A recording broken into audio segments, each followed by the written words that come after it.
Hello everyone, welcome to my channel Rimi blog. আজকে আমি বানাবো তেঁতুল মাখা।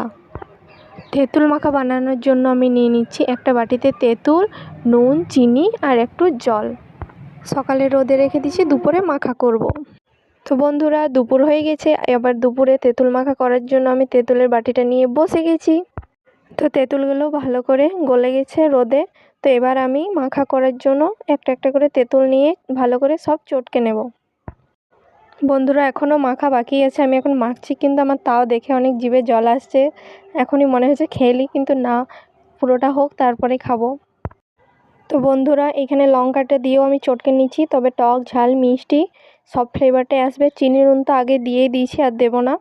একটু শুধু বিট নুন দিয়ে দেবো, তারপর তেল দিয়ে মেখে নেব। তারপর হয়ে গেল আমাদের তেঁতুল মাখা। তো বন্ধুরা, এবার আমি খেয়ে দেখব। খেতে কিন্তু ভীষণ ভালো হয়েছিল। তোমরাও চাইলে এটা বাড়িতে বানাই খেয়ে দেখতে পারো। হেভি লাগছে।